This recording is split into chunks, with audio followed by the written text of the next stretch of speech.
Hi there. My name is Avil Beckford, and I'm the host of the One Problem podcast.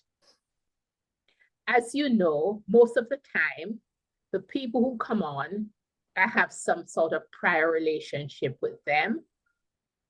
Well, this time it's a little bit different.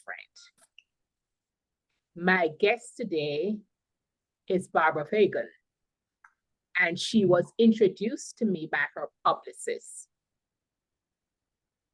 Now, she has an interesting story.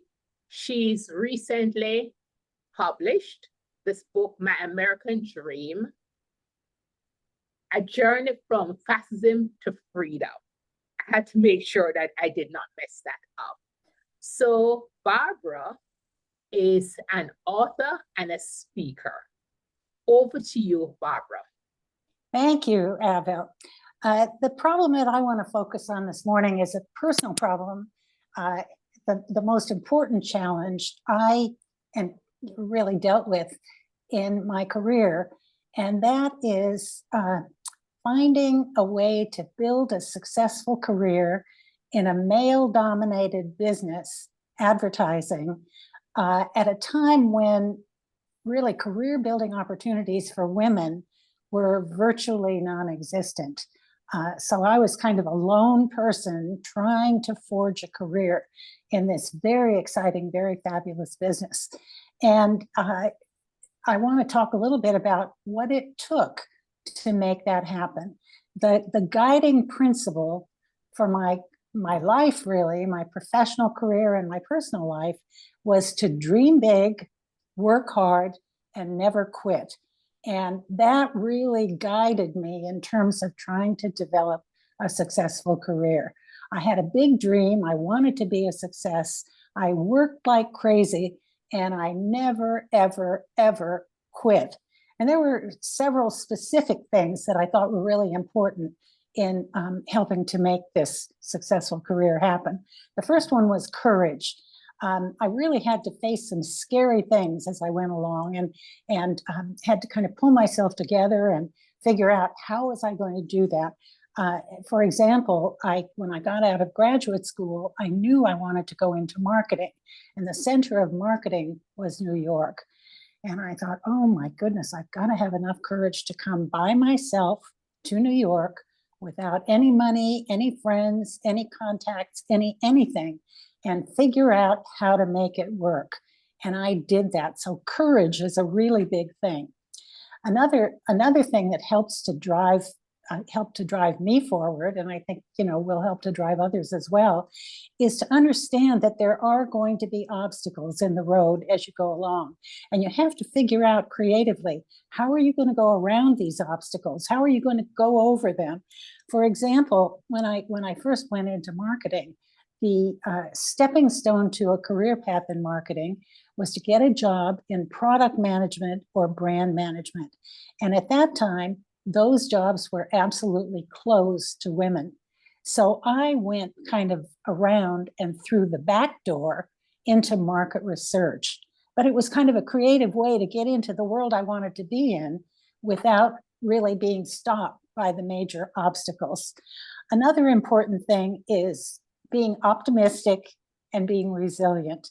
You always sort of think and hope for the best, but sometimes the best doesn't happen. For example, in my first job as a market research trainee at the Vic Chemical Company, which is now part of Procter & Gamble, Vic made Vicks VapoRub and Formula 44 and a lot of those very famous brands that we all know. I worked there for a year. I got very, very good feedback on my performance. And I thought, well, now it's time for me to go and talk to my boss about my career path development and compensation and that sort of thing. So I made an appointment, and I went in and sat down across the desk from him. And I said, Tom, it's been a year that I've been here, and I really want to talk to you about next steps. What is my career path plan? And he just sort of stared at me for a minute, and then he threw back his head and he started roaring with laughter. And I said, well, Tom, why are you laughing? And he said, well, Barbara, there is no career path. I said, what do you mean? And he said, women, they get married, they have babies, they leave. And I said, well, Tom, I do plan to get married and I plan to have babies, but I went to business school. I definitely don't plan to leave. I plan to have a career. He said, well, Barbara, if you want to have a career, you have to leave here. And so I did. And I found my way into the advertising business, which was terrific. It was a business that I absolutely loved and adored and had a very long, many decades long, very successful career. So, you know, it seemed like a stumbling block that could have stopped me. But, you know, I just picked myself up and went on and did something else. Determination and perseverance. You know, sometimes it takes a long time to really achieve your dream. As I said before, there are sometimes bumps in the road and you've got to figure out how are you going to navigate? What are you going to do? And you got to think about this. So to go for your dreams, one example is my career was basically at Gray Advertising, one of the worldwide powerhouse advertising agencies. And it was a wonderful career. But the first time I went to interview for a job at Gray, I got turned down. And a wonderful woman interviewed me, and she was very, very kind. And she said to me, listen, Barbara, I really like you, and I think you could do well here, but you don't quite have the right experience. You know, you have a particular kind of experience, but what we're looking for is something else. And she went on to describe what that was. And I was very lucky because a colleague of mine was starting a new job involved in exactly the kind of experience the Gray person said I needed. And he offered me a job to be his assistant. So I went there, I worked there for a year as the Gray person had told me to do. 1 year of experience, come back and I'll hire you. So after 1 year, I came back to Gray and she hired me and it was off to the races. I was in the place that was absolutely fabulous for me and I had a great career there. I think it's very important as you're building your career, it certainly was important for me, to always have something of value to bring to the table. And for me, it was becoming an authority on the American consumer. I was kind of a pioneer in my days at Gray in consumer attitude research, figuring out new kinds of ways to understand what makes consumers tick. And in that time, you know, that was kind of a very new thing. Nobody was doing that.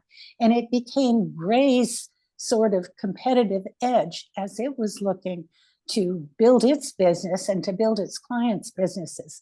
So it's important to think about what are you bringing to the table that is going to be important to building a business, to building a brand, to building a company, and really work on that and figure out how you're going to get that across. And finally, I think this is very important, particularly for women. Make your voice heard. Make your voice heard. When I first became a corporate director at a New York Stock Exchange company, I went to my first meeting. I was the only woman director. They'd not had a woman director. And the men there kind of didn't know quite what to do with me. You know, they thought I was sort of the woman director. And they talked among themselves and they talked over me. And I learned I had to kind of keep raising my voice and raising my voice and raising my voice until finally they listened. And as they listened, they realized that I did have something important to contribute.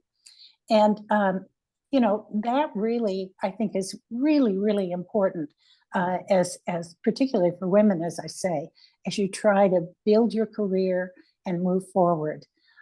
So as I said before, the guiding principle that drives all of this is my mantra: dream big, work very, very hard, and never, ever quit. So back to you, Avril. Thank you so much. There is so much nuggets here. And I also love the stories that you shared. because it will bring life to what you've said with the one problem. So thank you so much. Well, thank you very much. It's been lovely to be with you.